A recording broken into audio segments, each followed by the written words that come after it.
हमारे भीतर विकसित हो जाती है। जो प्रेम चाहता है प्रेम को फैला दे, और जो आनंद चाहता है वो आनंद को लुटा दे, और जो चाहता है उसके घर पर फूलों की वर्षा हो जाए, वो दूसरों के आंगनों में फूल फेंक दे। और कोई रास्ता नहीं है। तो करुणा का एक भाव प्रत्येक को विकसित करना जरूरी है साधना में प्रवेश के लिए। तीसरी बात है प्रमुदिता, उत्फुल्लता, प्रसन्नता, आनंद का एक बोध, विषाद का अभाव। हम सब विषाद से भरे हैं, हम सब उदास लोग, थके लोग हैं, हम सब हारे हुए पराजित रास्तों पे चलते हैं और समाप्त हो जाते हैं। हम ऐसे चलते हैं जैसे आज ही मर गए हैं। हमारे चलने में कोई गति और प्राण नहीं है, हमारे उठने बैठने में कोई प्राण नहीं है। हम सुस्त हैं और उदास हैं और टूटे हुए हैं और हारे हुए हैं। ये गलत है। जीवन कितना ही छोटा हो, मौत कितनी ही निश्चित हो, जिसमें थोड़ी समझ है वो उदास नहीं होगा। सुकरात मरता था, उसको जहर दिया जा रहा था और वो हंस रहा था, और उसके एक शिष्य क्रेटो ने पूछा, हंसते हैं, हमारे आंख आंसुओं से भरी हुई हैं, मौत करीब है और ये विषाद का क्षण है। सुकरात ने कहा, विषाद कहां है? अगर मरा और बिल्कुल ही मर गया तो विषाद क्या, क्योंकि दुख को अनुभव करने को कोई बचेगा नहीं। और अगर मरा और बचा रहा तो दुख क्या, जो खोया वो अपन ना थे, जो अपन थे वो बचे हुए हैं। तो उसने कहा, मैं खुश हूं। मौत दो ही काम कर सकती है, या तो बिल्कुल मिटा देगी, बिल्कुल मिटा देगी तो खुश हूं क्योंकि बचूंगा ही नहीं दुख अनुभव करने को, और अगर बचा देगी मुझको तो खुश हूं क्योंकि जो मेरा नहीं है वो नष्ट हो जाएगा, मैं तो बचूंगा। मौत दो ही काम कर सकती है, इसलिए हंसने जैसी है।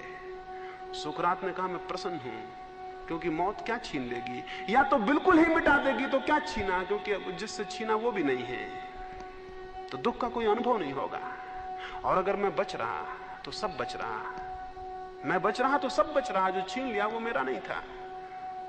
तो इसलिए सुकरात ने कहा, मैं खुश हूं। जो मौत के सामने खुश है, और हम हैं कि हम जिंदगी को पाए हुए दुखी बैठे हुए हैं। हम हैं कि हम जिंदगी में दुखी बैठे हुए हैं, और लोग ऐसे भी हुए हैं कि जो मौत के सामने भी खुश थे। मंसूर को वो सूली दे रहे थे, उसके पैर काट दिए, उसके हाथ काट दिए, उसकी आंखें फोड़ दी। दुनिया में उससे कठोर यातना कभी किसी को नहीं दी गई। क्राइस्ट को जल्दी मार डाला गया, गांधी को जल्दी गोली मार दी गई, सुकरात को जहर दे दिया गया। मंसूर मनुष्य के इतिहास में सबसे ज्यादा पीड़ा से मारा गया, पहले उसके पैर काट दिए। जब उसके पैरों से खून बहने लगा तो उसने खून को लेकर अपने हाथों पर लगाया। भीड़ इकट्ठी थी, लोग पत्थर फेंक रहे थे। उन्होंने पूछा, ये क्या कर रहे हो? उसने कहा, वजू करता हूं। मुसलमान नमाज के पहले हाथ धोते। उसने अपने खून से अपने हाथ धोए, उसने कहा वजू करता हूं। उसने कहा, याद रहे मंसूर का ये वचन कि जो प्रेम की वजू है असली, वो खून से की जाती है, पानी से नहीं की जाती। और जो अपने खून से वजू करता है वही नमाज में प्रवेश करता है। लोग बहुत हैरान हुए कि पागल है। उसके पैर काट दिए गए, फिर उसके हाथ काट दिए गए, फिर इसको उन्होंने आंखें फोड़ दी, और 1 लाख लोग इकट्ठे हैं और पत्थर मार रहे हैं, और उसका एक एक अंग काटा जा रहा है। जब उसकी आंखें फोड़ दी गई तब वो चिल्लाया कि हे परमात्मा, स्मरण रखना, मंसूर जीत गया। तो लोगों ने पूछा, क्या बात है, किस बात में जीत गए? उसने कहा, परमात्मा को कह रहा हूं कि परमात्मा स्मरण रखना, मंसूर जीत गया। मैं डरता था कि शायद इतनी शत्रुता में प्रेम कायम नहीं रह सकेगा, तो स्मरण रखना परमात्मा की मंसूर जीत गया, प्रेम मेरा कायम है। इन्होंने जो मेरे साथ किया है मेरे साथ नहीं कर पाए, इन्होंने जो मेरे साथ किया है मेरे साथ नहीं कर पाए, प्रेम कायम है। और उसने कहा, यही मेरी प्रार्थना है और यही मेरी इबादत है। उस वक्त भी हंस रहा था, उस वक्त भी मस्त था। लोग मौत के सामने खुश रहे हैं और हंसते रहे, और हम जिंदगी के सामने उदास और रोते हुए बैठे हैं। ये गलत है। कोई उदास रास्ते, कोई विषाद से भरा हुआ चित्त कोई बड़े अभियान नहीं कर सकता है।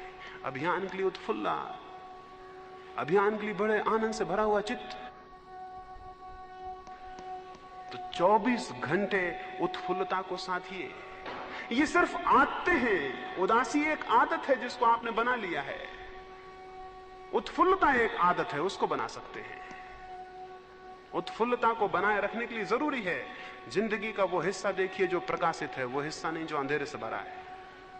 मैं अगर आपको कहूं कि मेरा कोई मित्र है और ये बहुत अद्भुत गीत गाता है या बहुत अद्भुत बांसुरी बजाता है, आप मुझसे कहेंगे होगा ये क्या बांसुरी बजाएगा, इसको हमने शराब खाने में शराब पीते देखा है। मैं अगर आपसे कहूं कि मेरा मित्र है और बहुत अद्भुत बांसुरी बजाता है, तो आप कहेंगे ये क्या बांसुरी बजाएगा, हमने इसे शराब खाने में शराब पीते देखा है। ये अंधेरा देखना है। अगर मैं आपसे कहूं कि मेरे मित्र हैं, शराब पीते हैं, और आप मुझसे कहें होगा लेकिन ये तो अद्भुत बांसुरी बजाते हैं, तो ये जिंदगी के प्रकाशित पक्ष को देखना है। जिसको खुश होना है वो प्रकाश को देखे, जिसको खुश होना है वो ये देखे कि 2 दिनों के बीच में एक रात है, और जिसको उदास होना है वो ये देखे कि 2 रातों के बीच में एक दिन है। हम कैसा देखते हैं जिंदगी को, वैसा हमारे भीतर कुछ विकसित हो जाता है। तो जिंदगी के अंधेरे पक्ष को न देखें, जिंदगी के उजाले पक्ष को देखें। मैं छोटा था और मेरे पिता गरीब थे, उन्होंने बड़ी मुश्किल से एक अपना मकान बनाया। गरीब भी थे और नासमझ भी थे, क्योंकि कभी उन्होंने मकान नहीं बनाए थे।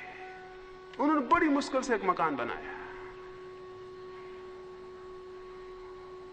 वो मकान नासमझी से बना होगा, वो बना और हम उस मकान में पहुंचे भी नहीं, और पहली ही बरसात में गिर गया। हम छोटे थे और बहुत दुखी हुए। वो गांव बाहर थे, उनको मैंने खबर की कि मकान तो गिर गया, और बड़ी आशाएं थी कि उसमें जाएंगे, वो तो सब धूमिल हो गई। वो आए और उन्होंने गांव में प्रसाद बांटा, और उन्होंने कहा परमात्मा का धन्यवाद, अगर 8 दिन बाद गिरता तो मेरा एक भी बच्चा नहीं बचता। हम 8 दिन बाद ही उस घर में जाने को थे, और वो उसके बाद जिंदगी भर इस बात से खुश रहे कि मकान 8 दिन पहले गिर गया। 8 दिन बाद गिरता तो बहुत मुश्किल हो जाती। यूं भी जिंदगी देखी जा सकती है, और जो ऐसे देखता है उसके जीवन में बड़ी प्रसन्नता का उद्भव हो। आप जिंदगी को कैसा देखते हैं इस पर सब निर्भर है। जिंदगी में कुछ भी नहीं है, आपके देखने पर, आपका एटीट्यूड, आपकी पकड़, आपकी समझ, आपकी दृष्टि सब कुछ बनाती और बिगाड़ती है। आप अपने से पूछें कि आप क्या देखते हैं। क्या आपने एक भी ऐसा बुरे से बुरा आदमी देखा है जिसमें कुछ ऐसा ना हो जो साधुओं में भी मुश्किल होता है? क्या आपने ऐसा बुरे से बुरा आदमी भी देखा है जिसमें एक भी चीज ऐसी ना मिल जाए जो साधुओं में मुश्किल होती है? और अगर आपको मिल सकती तो उसे देखें, वो उस आदमी का असली हिस्सा है।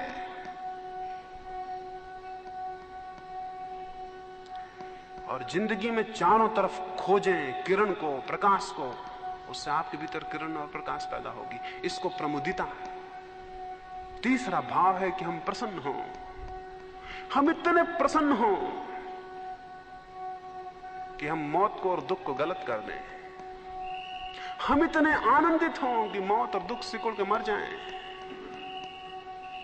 पता भी न चले कि मौत और दुख भी हैं। जो इतनी प्रफुल्लता और आनंद को अपने भीतर संजोता है, वो साधना में गति करता है। साधना की गति के लिए बहुत जरूरी है, बहुत जरूरी है। एक साधु हुआ, वो जीवन भर इतना प्रसन्न था कि लोग हैरान थे। लोगों ने कभी उसे उदास नहीं देखा, कभी पीड़ित नहीं देखा। उसके मरने का वक्त आया और उसने कहा कि अब मैं 3 दिन बाद मर जाऊंगा, और ये मैं इसलिए बता रहा हूं कि तुम्हें स्मरण रहे कि जो आदमी जीवन भर हंसता था उसकी कब्र पे कोई रोए नहीं। ये मैं इसलिए बता रहा हूं कि जब मैं मर जाऊं तो इस झोपड़े पे कोई उदासी ना आए। यहां हमेशा आनंद था, यहां हमेशा खुशी थी। इसलिए मेरी मौत को एक उत्सव बनाना, मेरी मौत को दुख मत मनाना, मेरी मौत को एक उत्सव मनाना। लोग तो दुखी हुए, बहुत दुखी हुए। तो अद्भुत आदमी था, और जितना अद्भुत आदमी हो उतना उसका मरने का दुख घना था। उसके प्रेम करने वाले बहुत थे, वो सब 3 दिन से इकट्ठे होने शुरू हो गए। वो मरते वक्त तक लोगों को हंसा रहा था और अद्भुत बातें कह रहा था और उनसे प्रेम की बातें कर रहा था। सुबह मरने के पहले उसने एक गीत गाया, और गीत गाने के बाद उसने कहा, स्मरण रहे मेरे कपड़े मत उतारना, मेरी चिता पर मेरे पूरे शरीर को चढ़ा देना कपड़ों सहित, मुझे नहलाना मत। उसने कहा था, आदेश था, वो मर गया, उसे कपड़े से चिता पर जला दिया। वो जब कपड़े से चिता पर रखा गया, लोग उदास खड़े थे, लेकिन देख के हैरान हुए, उसके कपड़ों में उसने फुलझड़ी और फटाके छिपा रखे थे। वो चिता पे चढ़े और फुलझड़े और फटाके छूटने शुरू हो गए और चिता उत्सव बन गई और लोग हंसने लगे। और उन्होंने कहा, जिसने जिंदगी में हंसाया वो मौत में भी हमको हंसा के गया है। जिंदगी को हंसना बनाना है, जिंदगी को एक खुशी और मौत को भी एक खुशी। और जो आदमी ऐसा करने में सफल हो जाता है उसे बड़ी धन्यता मिलती है और बड़ी कृतार्थता उपलब्ध होती है। और उस भूमिका में जब कोई साधना में प्रवेश करता है तो गति वैसी होती है जिसकी हम कल्पना भी नहीं कर सकते। वो तीर की तरह विकास होता है। बोझिल मन से जो जाता है उसने तीर में पत्थर बांध दिए। बोझिल मन से जो जाता है उसने तीर में पत्थर बांध दिए। तीर कहां जाएगा? जितनी तीव्र गति चाहिए हो उतना हल्का और भारहीन मन चाहिए। जितने तीर को दूर पहुंचाना हो उतना तीर में वजन कम चाहिए। और जैसे जितने ऊंचे पहाड़ चढ़ने हो उतना बोझ उसे नीचे छोड़ देना पड़ता है। और सबसे बड़ा बोझ दुख का और विषाद का है, उदासी का है। इससे बड़ा कोई बोझ नहीं है कि आप लोगों को देखते हैं वो दबे चले जा रहे हैं जैसे भारी बोझ उनके सिर पर रखा हुआ है। इस बोझ को नीचे फेंक दें और उत्फुल्लता के एक हुंकार करें और सिंहनाद करें और ये बता दें पूरे जीवन को कि जीवन कैसा ही हो उसमें भी खुशी और जिंदगी गीत बनाई जा सकती है।